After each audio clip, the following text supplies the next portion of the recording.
The bus was like Pa said it would be. More kids traveling down south than adults. Half of the travelers wore blue and white T-shirts that declared them young saints of Shiloh Baptist from Queens. Ours was a double-decker bus, which was exciting in itself.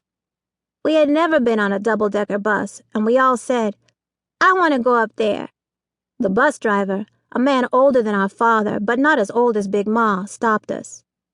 "Bunch of teenagers up there. Y'all want to stay where I can see you. Plenty of seats down here."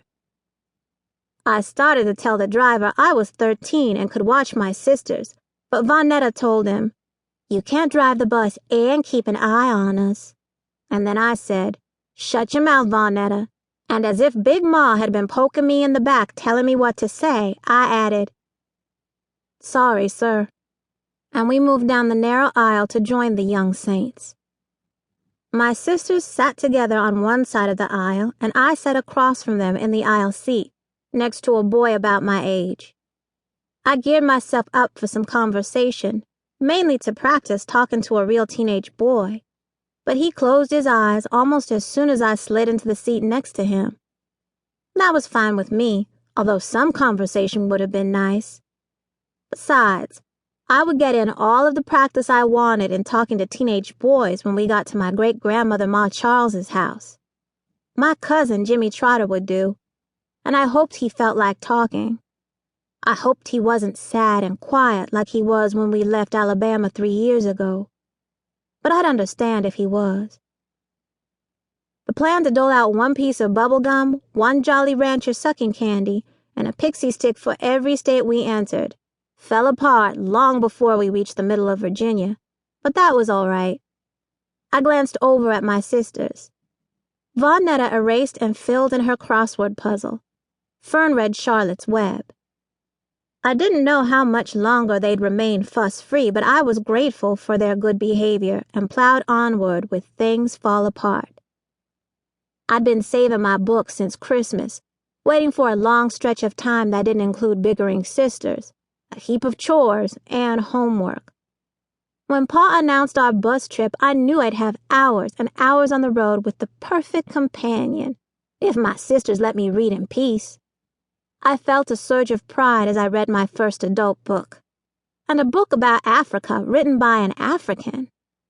With everyone in the neighborhood taking on African names and trying to go back to Africa, I was anxious to learn more about the place of our ancestors. It didn't take too long for me to know I wouldn't be changing my name to some Swahili translation for oldest, tallest daughter. Even the cherry Jolly Rancher soured in my mouth as I read. How could this be a great African novel if the people weren't so great? The more I read, the less I liked Okonkwo, the main character. I couldn't understand why the writer would spend an entire book on such a mean, selfish ogre, or why my 6th grade teacher thought it was a great book. He'd read the cover ragged. I kept waiting for the story to be the fine literature that even my stepmother declared it to be. Even if Okonkwo changed or did something right or heroic, I still wouldn't like him.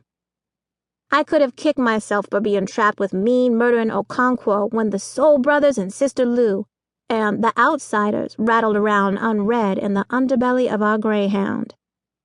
It wasn't fair to have waited for so long to read a book that was less than what I'd imagined.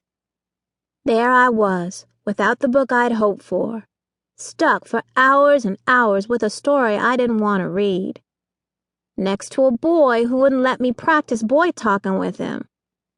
I might as well have been stuck between Vonetta and Fern, kicking, punching, and yowling like cats. At least my sisters weren't miserable. I glanced over at Fern and envied the way she raised her eyebrows, a sure sign that she was loving her story and couldn't wait to turn the page. I could even guess which part of her story she was at. How I longed for any one of my books locked in my suitcase. When we pulled in for our stop in Spartanburg, South Carolina, the bus driver refused to let me retrieve my other books from my suitcase, no matter how polite.